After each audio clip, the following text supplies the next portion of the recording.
Hi, and welcome to the show. My name is Bhutape Mhango, and I'm from Malawi, Southern Africa. I'm here to talk about a subject that I think should affect all of us, HIV and AIDS.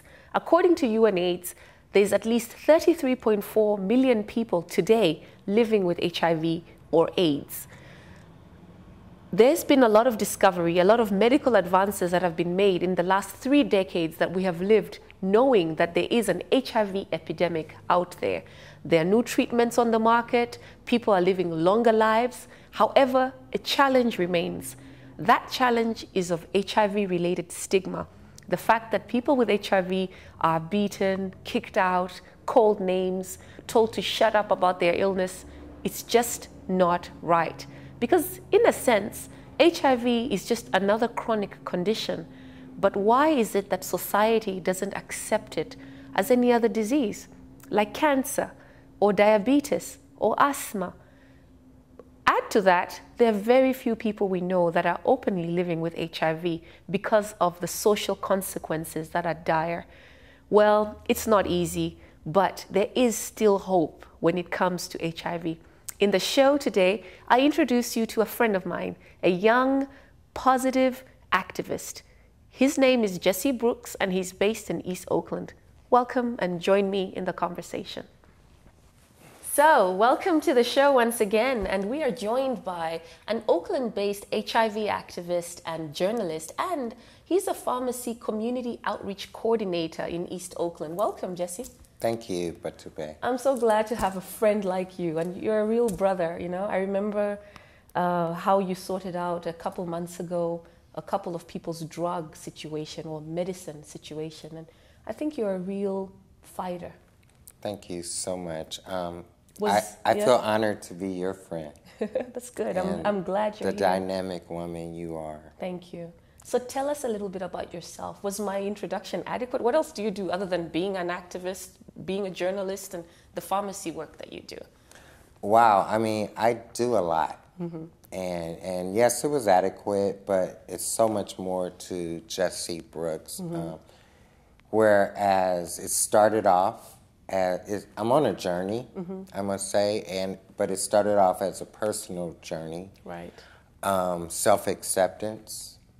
Also working on some issues mm-hmm. that I've had in my life, and it propelled me to work on myself, mm-hmm. which ultimately helped me to help my family. Sure. And now I see myself helping the community, mm-hmm. and each day it's exciting to have my life. It right. grows and grows, and it's different. Mm-hmm. But at the bottom of it all is the giving back right. to the community, being an individual, changing my situation, which ultimately touches the world. I learned that African Americans account for about 44% of all new HIV infections here in the United States. That's alarming for a minority group. So as an African American, what's your reaction to those kind of statistics? Well, as an African American and as a person that is HIV positive, it is alarming. And I grew up in Oakland, mm-hmm. which kind of mirrors the national picture. 13% of right. the population is African American. That's yeah. Okay. But like you said, 40%, and we're talking about really over 50% right. of the new infections each year are African American. It's alarming. It's disheartening. Sometimes it feels hopeless. Mm-hmm. But what keeps me going is my niece, who is right. 22 years old, who is right. negative, mm-hmm. who is having children, mm-hmm. and her baby now, who is 2 years old, and such a joy in my life. Right. So I want to do what I can do to ensure that they have a better future than the bleak outlook that we see right now. Right. And also, like an event mm-hmm. the other day at the University of California in Berkeley, right. where these college students, awesome African-American, young, educated college students, put on this venue where they had this really hard dialogue about HIV. What were they talking about? What were some of the issues? Well, they talked about again, the alarming rates in the African American community. Why aren't people getting the message? But that went into us having the proper tools to educate our community, which is kind of like a conspiracy. If we're not given the tools, then we're set up to fail. So to even see that come out of their mouths was so awesome. That's great. So that gives you hope. It gives me hope, totally. So you were there. I know that you do a lot of speaking. You have a lot of public engagements. Was this an opportunity where you went and spoke about your situation as a person living with HIV? It was an opportunity for me to be Jessie. Right. And because what I bring is the face of HIV. A lot of people hear about the numbers, the statistics. They might know family members. But to really see what the face of HIV looks like, that it's not sick. Right. It's healthy. It can be healthy, or it can be sick. Right. But it's also, I'm your father. I'm your brother. I'm your uncle. You're my neighbor. You're my friend. I'm your neighbor. I'm your friend. And so and I will stand up, and I'm not ashamed because I have HIV. It's like any other disease. So I said, I have HIV. Right. I have HIV. I have HIV. Right. Because so many people whisper it, even doctors. Right. You have HIV. They say that. So it's how you say it creates the stigma. Absolutely. You know I'm from Africa, right? So I'm from Malawi, but next door to Malawi, there's a small country called Zimbabwe that I think everyone knows now. But years ago, there was an activist, an AIDS activist as well, called Lynn Francis. She died a couple of years back, but I liked how she sort of redefined HIV. She said, HIV doesn't always have to stand for the human immune deficiency virus, HIV. It could stand for hope is vital. Yes. Isn't that powerful? Yes, that's powerful. So I like what you're doing. I think it's great how you can stand up there and openly and proudly say, this is my situation. But let's go back in time and talk about, your growing up, as an African American here in the U.S. Were you always in Oakland? I was, and so I really want to go back real quick to the event, and the event had to do with the book. Okay. This is the book. This could be me, or that could be me. That could be me. Okay, it's called The Untold Story of HIV in Oakland. Brilliant book. I heard it was a hit. You had a great turnout at the event. A lot of people came to purchase the book. So tell us about that. Well, the book is a reflection of HIV in Oakland, and as you say, that the large numbers in the African American community, and to bring a message that reflects the community. Right. So when they see the book, they'll see themselves. Absolutely. And it's a black and white, beautiful photos of young people, old people, women, men, East Oakland, positive, negative, and this young heterosexual negative photographer, Nana Coffey, did this book, and he even spoke at the event and said how much he learned about HIV. Yeah. I see you there. There you are. That's you on page somewhere in the middle of the book. Yeah. So the photographer, Nana, okay. He learned a lot. And so the good thing about the book is really, it's $10 donation, suggested donation. They just want the book to get out, sit on someone's coffee table so that someone can pick it up and start a conversation about HIV. That's brilliant. Tell me, I've put my finger on 2 pages. Tell us about this. It says Oakland is in a state of emergency. What emergency? And since when? Okay, great, because that's the other part of what I do. I am a co-chair of an organization called BARISAC. BARISAC stands for the Bay Area Regional African American HIV and AIDS State of Emergency Coalition. Okay. They were born out of the declaration of the state of emergency that was declared in Alameda County in 1998. Okay, so it's been several years already. It's been over, Yeah, okay. So we're talking about going on 13 years. Right. Which is unacceptable. So at that time, they declared an emergency. The Board of Supervisors were involved. Congresswoman Barbara Lee was involved. I met her the other day. Powerful, dynamic she is. Champion of global health. we're so lucky to have her represent us in Washington because she is a champion of HIV and AIDS issues. That's brilliant. And I see here as well, Danny Glover. What's his connection to the book? Well, Danny Glover is a Bay Area born resident. And so he's a person also that, has made fame with movies. Right. But he gives back. Okay. And so one of his family members were affected with HIV as well. Okay. And so that's his story. I don't want to disclose his story, but he has a connection to HIV. Okay. And so I think it's powerful when big people like those, people who already have a following, people that have a skill, people that a lot of the public flock to for several reasons, for them to stand up and say, hey, I'm standing in solidarity of XYZ or this person. Because like you, that's why we're doing the work we're doing, even this show. It's about really making a difference because we cannot be talking about HIV in hiding. We cannot be whispering it. We need to be open like you. And I think that's why it's brilliant what you do. So the book is called That Could Be Me. And where can people get the book? They can get it, go to the Allen Temple Ministry, AIDS Ministry website. Okay. Allen Temple, it's a Baptist church ministry? It's a Baptist church, correct. HIV AIDS ministry that actually goes to Zimbabwe and has a clinic there. Dr. Robert Scott was connected with them. He died, but he was famed HIV and AIDS doctor, specialist. That's HIV great. Specialist. Okay, so that's the book. We have several others that we'll get to in a minute. But now, Jessie, a little bit about you.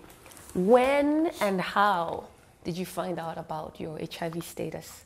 Well, I grew up in Oakland. Well, I actually was born in LA, Los Angeles, California.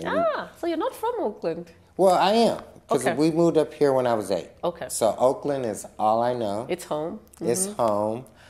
And I was a young black gay man here in Oakland and went to school here, did great in school. I was a school president. So I was very outgoing and went to the military, fell in love. Okay. And like any young people, had sex, and HIV had just started in '83. I knew nothing about condoms, but, I trusted my partner. And so my first partner of 7 years got killed. Okay. So I was traumatized. Was that a street violence or was it was street violence. Okay. And it was in Georgia, but it put me in a depression.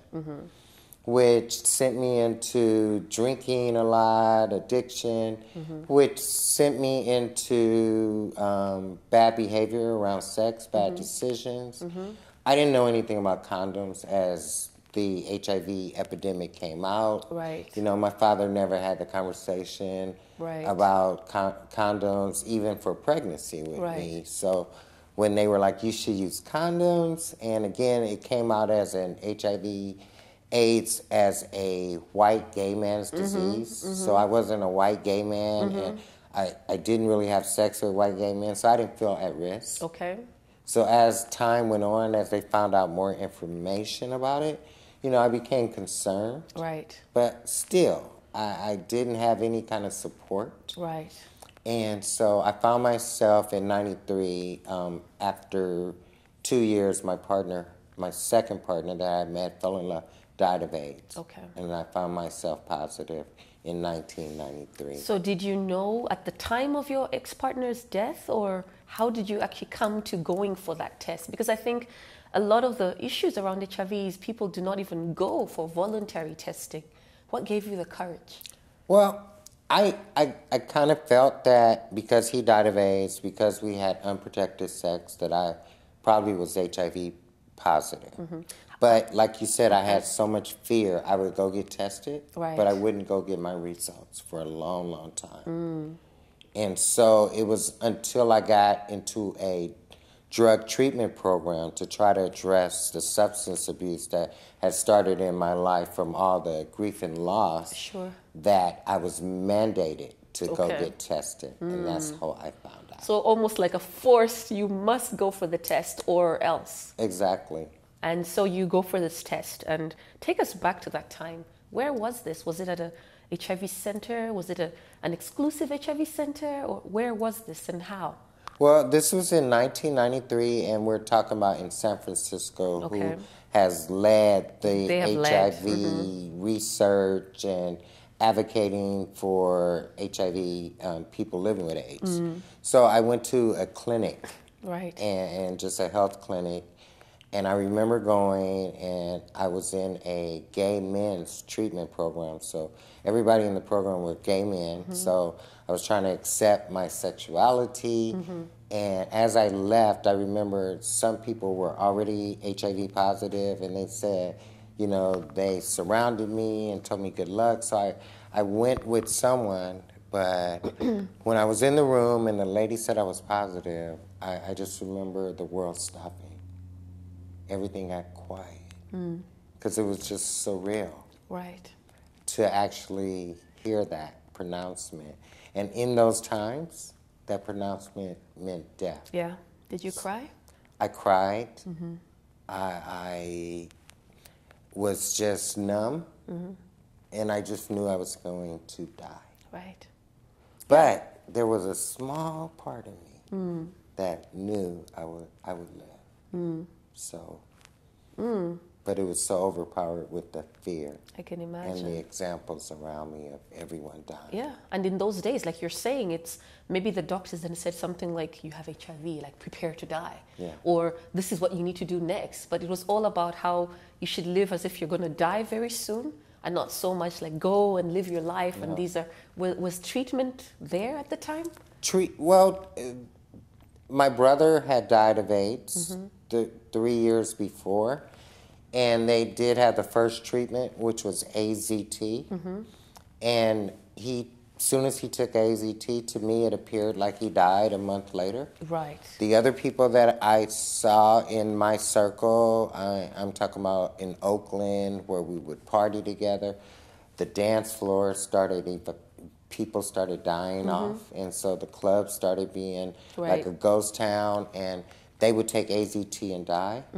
So when I got positive and they were like, here's some AZT, I was like, no, no. So yeah, there was treatment, but what they know now is that because it was just one drug, and HIV needs a cocktail. It needs a cocktail, a whole therapy. A whole kind of regimen, 3 drugs that the drug was given in toxic levels as well, so that did contribute to death. But the support groups back then was about teaching people to accept death. So you joined a support group, and soon you're on your way, right? I tried. Did you join a group? No, it took a long time. The support groups were teaching you how to accept death. They were depressing. So I struggled in and out of addiction, thinking I was going to die, living in fear. The cocktails came in 97.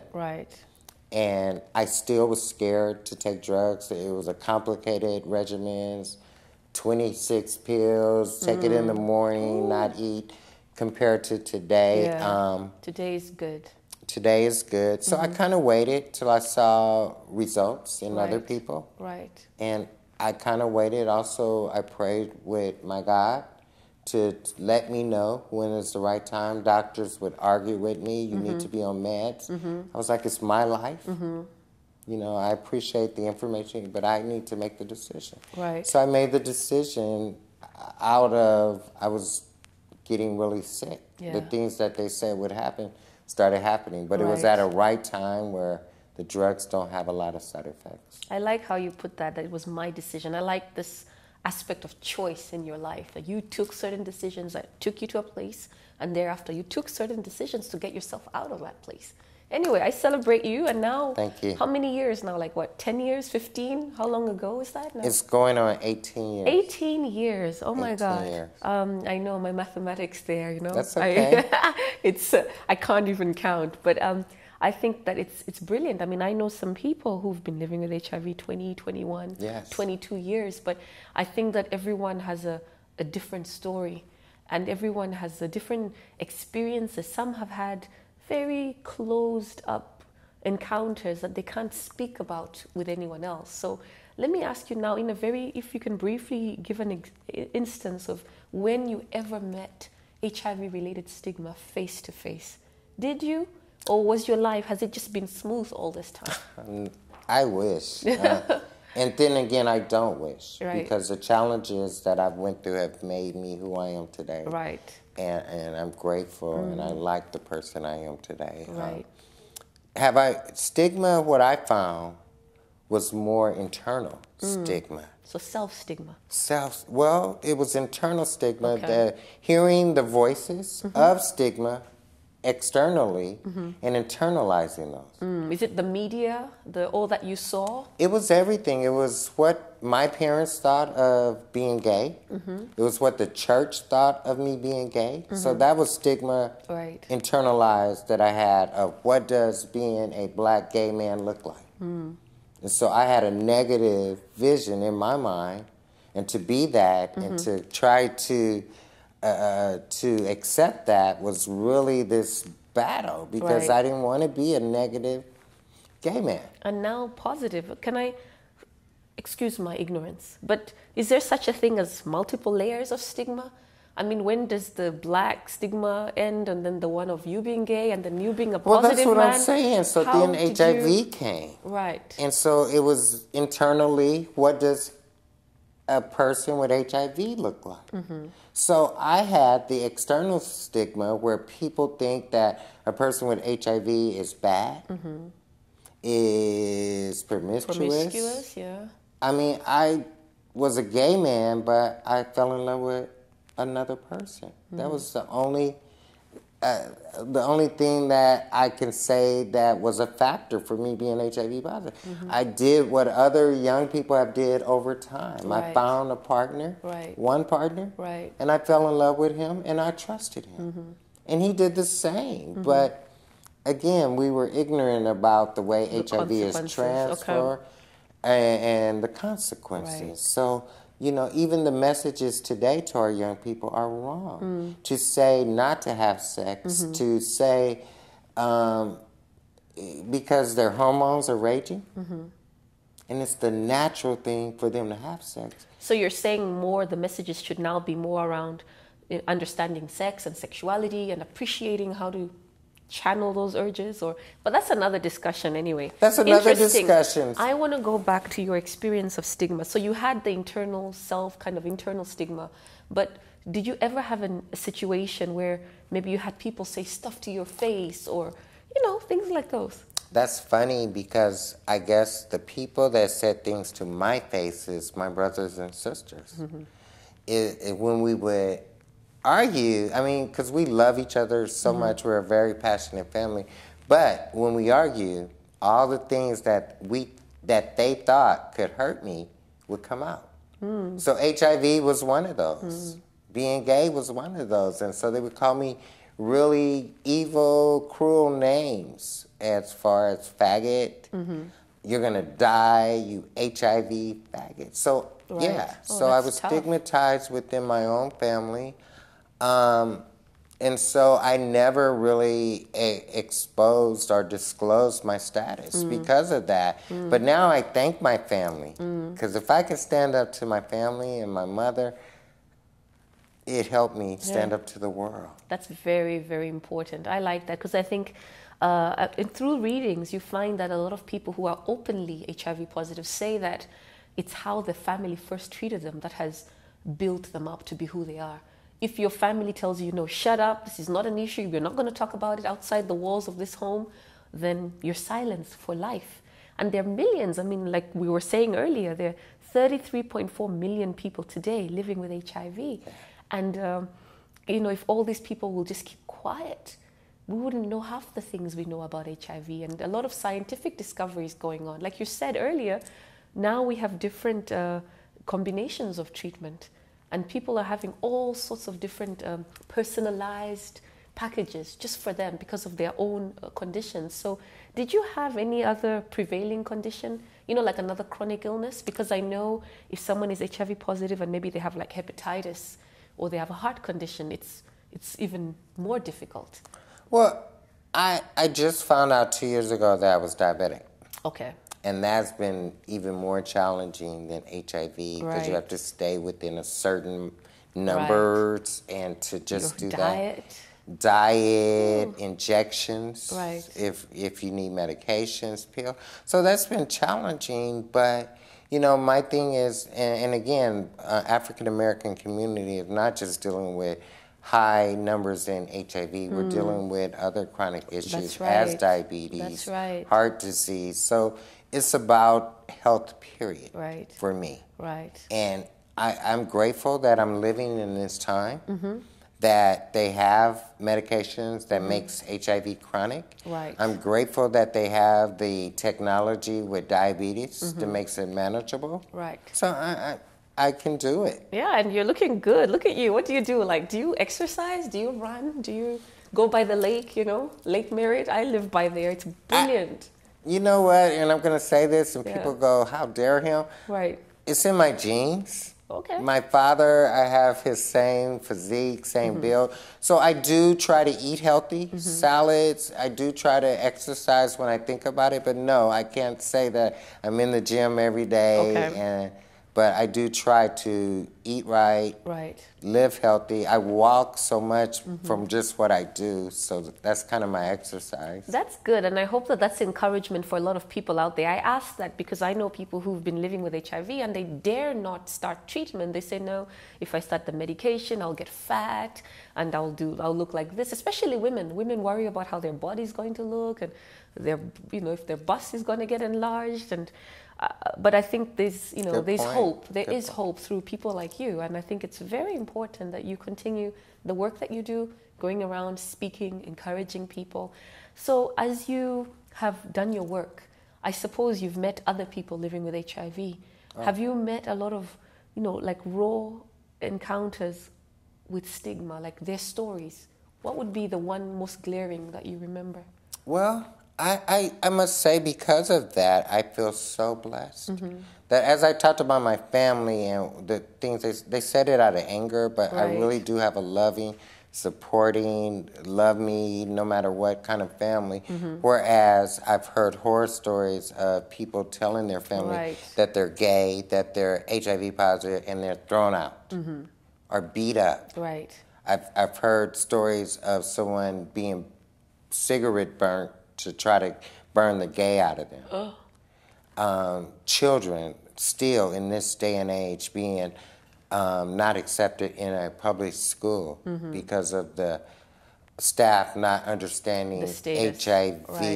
And I've heard of people not taking treatment, not taking meds because they're afraid that the church would find out that they were positive, so they ended up dying rather than disclosing.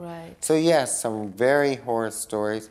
I have mothers come up to me, which makes it sometimes so better what I do, to feel able to talk about their sons that died in silence. That's right. And now they can talk about them and say their name with honor as they look at me, a man of character. Right. That's very important. So then, Jessie, you've moved from the personal challenge and addressed family issues to now becoming a figure in public circles in Oakland. So briefly, tell me two things. Let's look at Oakland in terms of what's really pissing you off right now, in terms of the whole how Oakland as a city, a county is taking care of HIV positive people, and then let's look at what makes you proud of Oakland. Well, I must say the one thing that kind of pisses me off. Well, not kind of, it gives me concern, is that HIV community is kind of going into this test and treat kind of mode. And that means that test everybody, find out who's positive, put them on meds, and to keep the community viral load down. And they're going away from prevention. Taking money out of prevention. So in a way, that's kind of saying that these people can't change. These people can't learn, or these people aren't worth trying to help them prevent HIV. So we'll just let it go until everybody gets HIV positive, put them on meds. So that pisses me off because it sets up the ability. Most African Americans is dependent on government funds for their meds.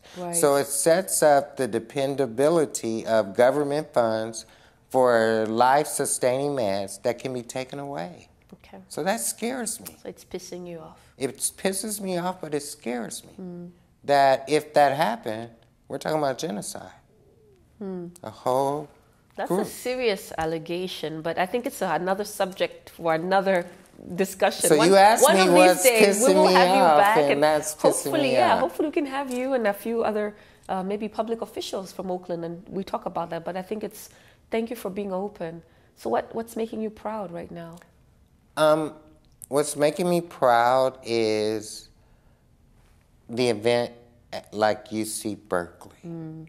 To see these young 20 college students dressed up in ties, so impressive. Right. And to create this whole forum that promoted this awesome, honest discussion, and to hear the pissed off things come Openly. from their mouths. To hear them say, I read your articles. Right. Oh, because you are a journalist. And you write for? I write for the Post News Group, which is the largest African-American paper here in the Bay Area. That's great. And so we're talking about the Oakland Post, San Francisco Post, Richmond Post.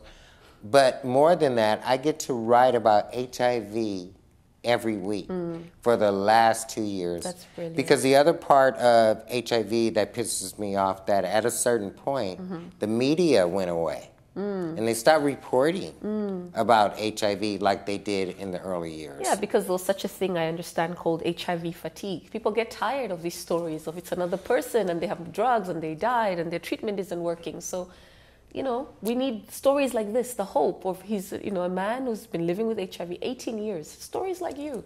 That's what we need now.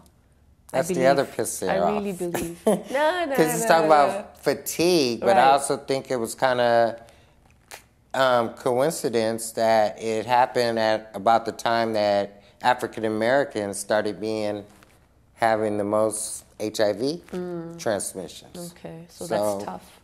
About the same time, the media went away. The media attention went away. True. So you're saying, though, okay, we need to continue having these events where progressive young people come together and discuss the issues. What else do you think we need to do to reduce stigma? Because I really believe that aside from the medical advances, this is the one little thing that we need to hit for us to just normalize, if I can use those words, quote unquote, HIV. We need to normalize HIV. The fear around it is, I think, ridiculous. It doesn't warrant the type of chronic condition that it has become. And I think it's clear that people have misconceptions. So what else can we do to reduce stigma? Well, I think we talked about it, like I said, when we say HIV, it shouldn't be said like with stigma, like I have HIV. You shouldn't say it in shame. Or the doctor shouldn't say, you have HIV. Right. You should say, I have HIV, like I say, I have diabetes. And the next sentence should be, are you in treatment? Right. It should be that normalized. Right. And so it's going to take me standing up. It's going to take, I did a campaign where the picture was with me and my niece. Right. And it was like,